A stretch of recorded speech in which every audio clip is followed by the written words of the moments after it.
warahmatullahi wabarakatuh. Perkenalkan, nama saya Lutfia Zara Putri dari kelas PGMI 02 angkatan 2019. Baiklah, di video ini saya akan menjelaskan tentang sumber ajaran Islam dan ruang lingkupnya. Sumber ajaran Islam adalah segala sesuatu yang darinya dapat dari bahan-bahan yang dapat digunakan untuk merumuskan dan mengembangkan ajaran Islam. Selanjutnya, pengertian Al-Quran. Dari segi bahasa, Al-Quran berasal dari kata qoro'ah yang berarti bacaan atau yang dibaca. Ada pula yang berpendapat bahwa Al-Quran berasal dari kata qarn yang berarti gabungan atau kaitan. Umat Islam berpendapat dan sepakat bahwa Al-Quran adalah wahyu ilahi yang menjadi sumber ajaran Islam. Adapun fungsi diturunkannya Al-Quran adalah sebagai petunjuk bagi manusia dan sebagai penjelasan mengenai petunjuk. Selain itu, Al-Quran sebagai pembeda antara hak dan yang batil. Al-Quran diturunkan secara berangsur-angsur dalam masa 22 tahun, 2 bulan, 22 hari.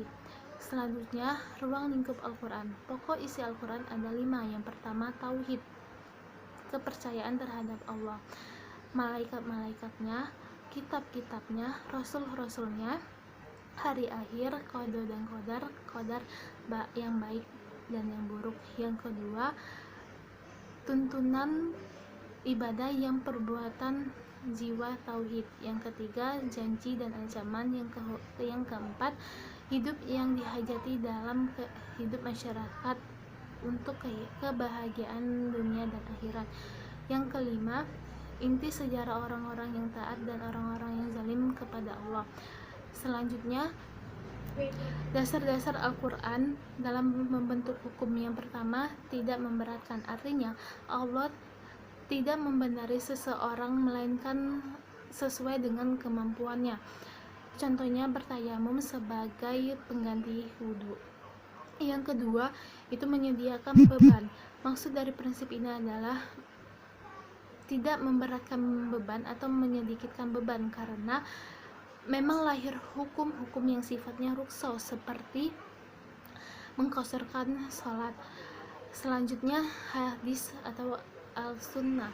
Sunnah menurut para ahli hadis adalah sesuatu yang didapatkan dari Nabi Muhammad SAW yang terdiri dari ucapan, perbuatan, persetujuan, sifat fisik atau budi atau biografi dalam masa kenabian.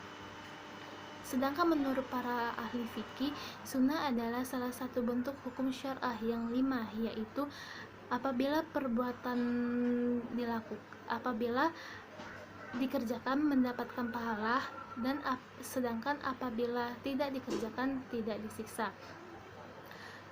Sunnah dalam bentuk perkataan adalah sabda Nabi yang diucapkan dalam berbagai kesempatan yang berkaitan dengan penetapan dan hukum.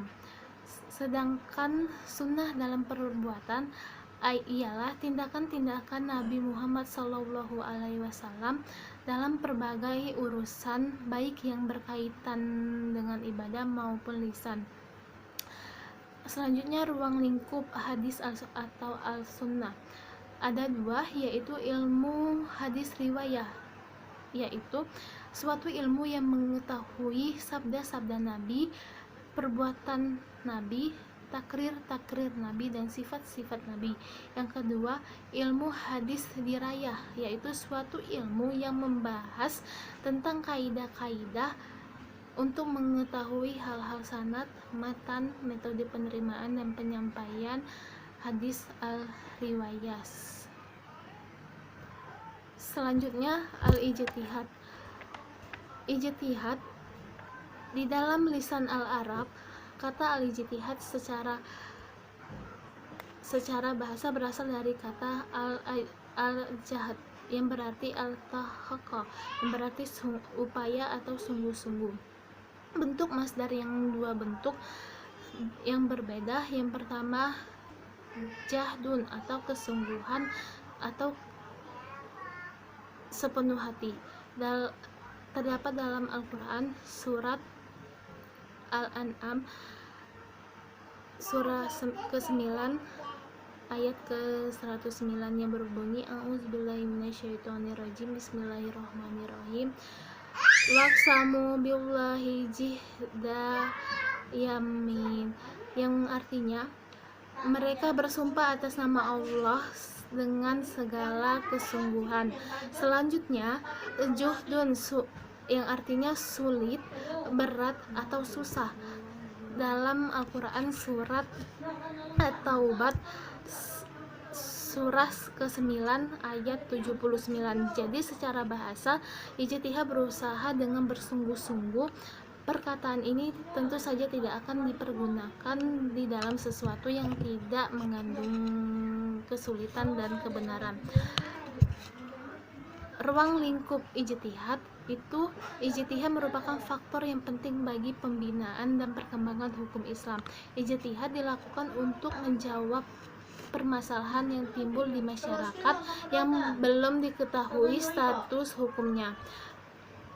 Baiklah, mungkin itu saja yang bisa saya sampaikan. Mohon maaf bila ada kata-kata yang kurang berkenan atau yang salah. Kepada Allah saya mohon ampun. Wabillahi taufik walhidayah. Wassalamualaikum warahmatullahi wabarakatuh.